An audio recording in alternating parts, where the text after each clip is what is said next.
My name is Miriam Colwell, and I'm living here in the house I was born in. My mother and probably her father, and maybe his father, were born in. It's one of the early homes here in Prospect Harbor.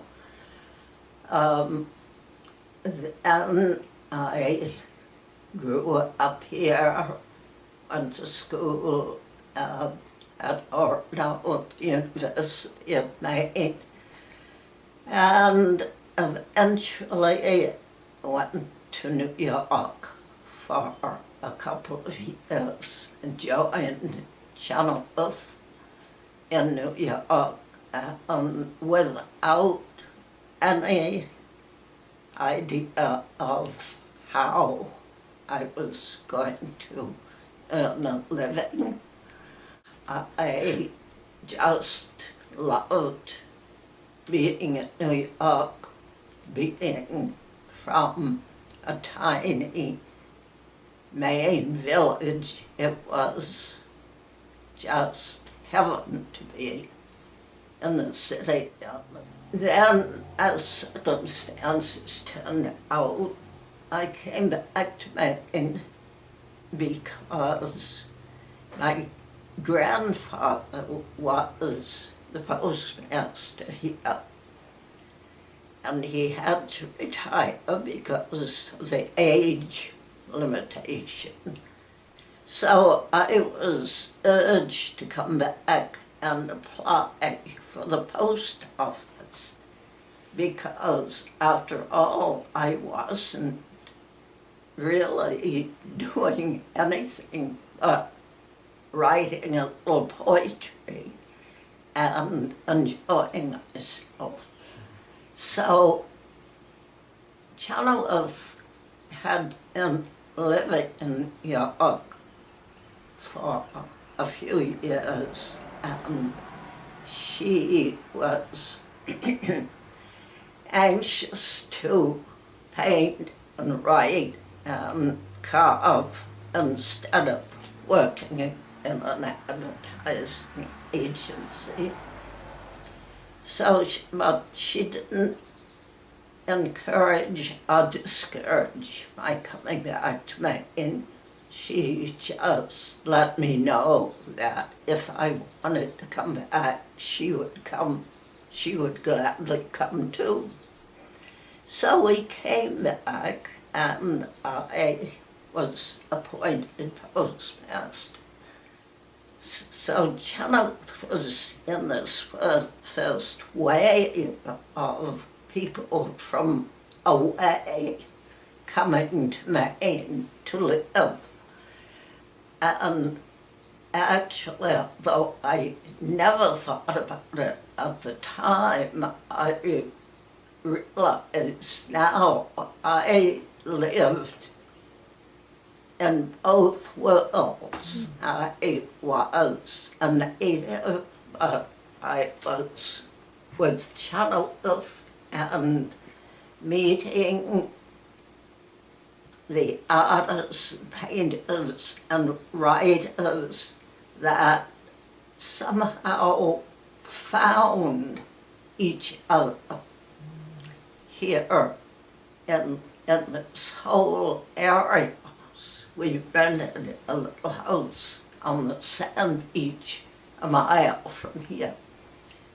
And it seemed to me as soon as we settled there, just sort of through the air, she began to know these people that I had never heard of, who also were part of Maine, but they were part of the literati.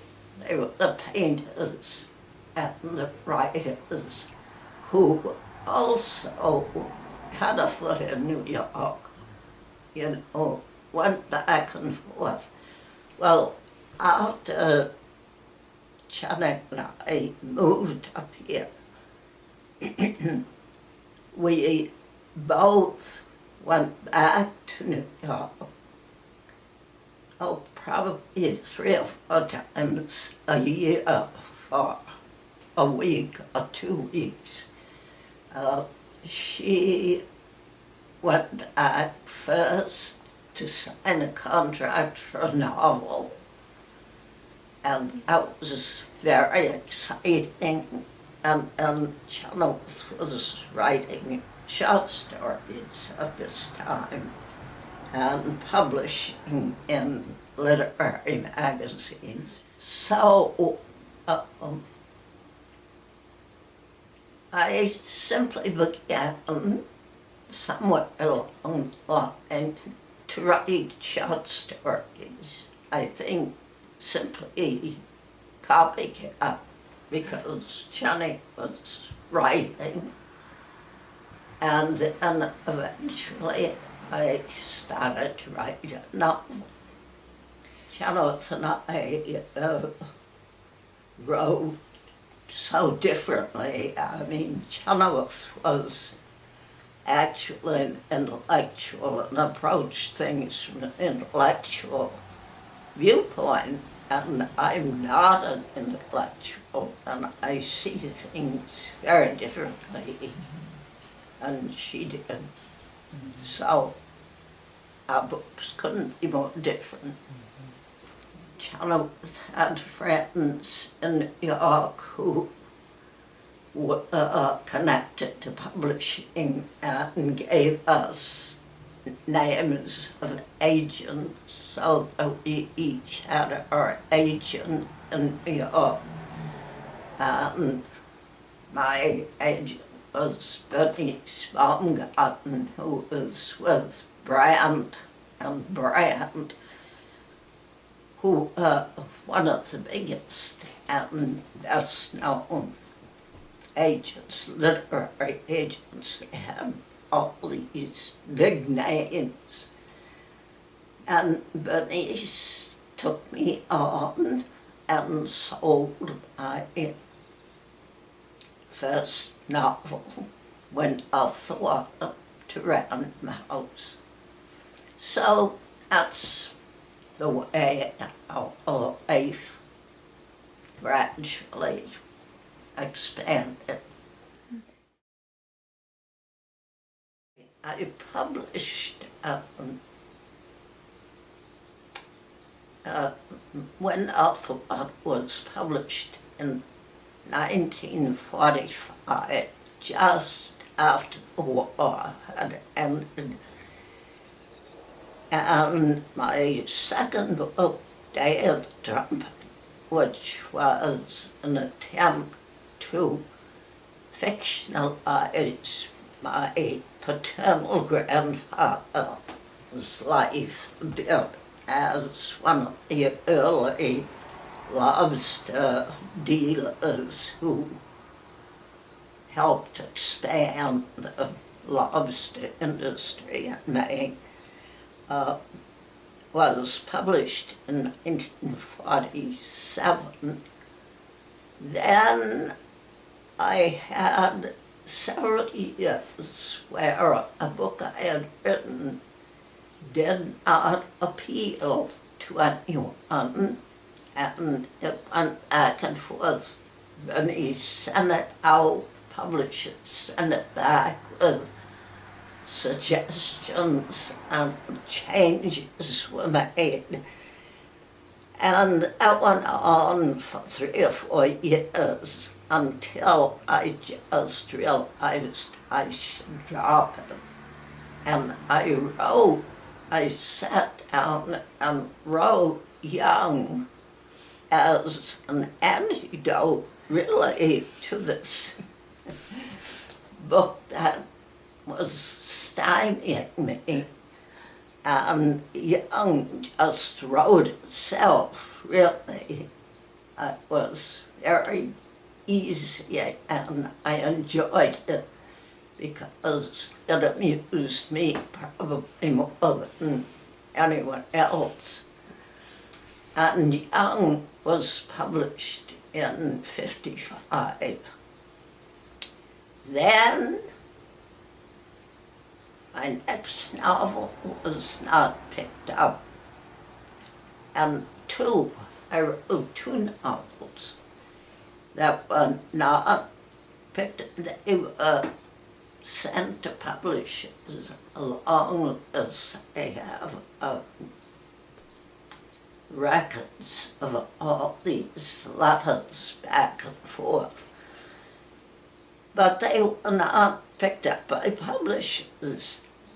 So my last book was published in '55, and I stopped writing with two written novels. And they came back from my agent, and I put them in the file in the chicken house. And then began to play tennis instead of writing. Worrying about writing, I just apparently felt I had written what I needed to write, and I was ready to have time to read instead of write. And life was completely full of friends and social activities, and I simply stopped writing.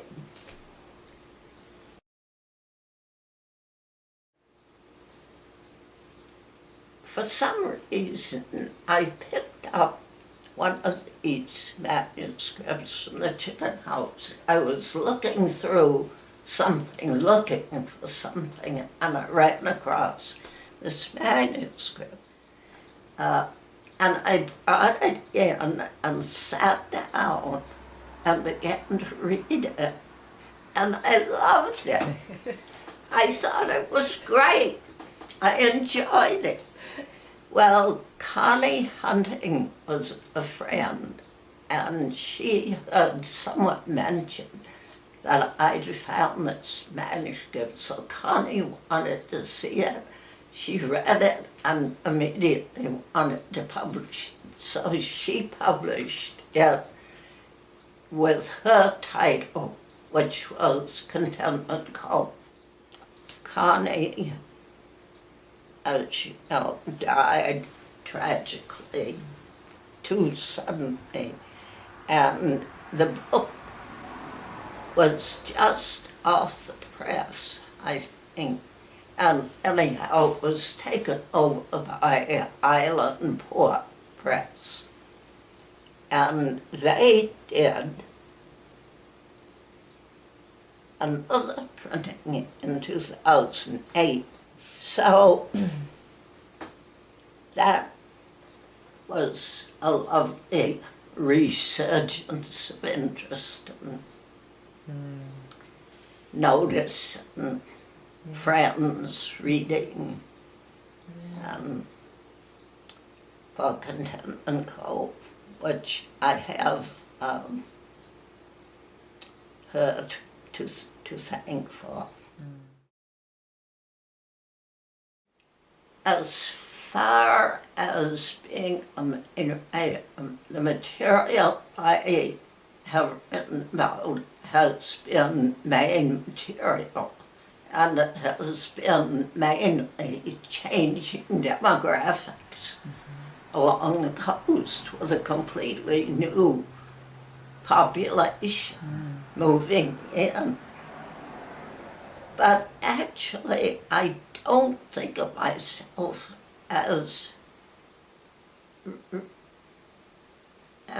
being restricted to being a Maine writer, or necessarily being a woman writer. I'm just someone who wrote and happened to live and write about Maine.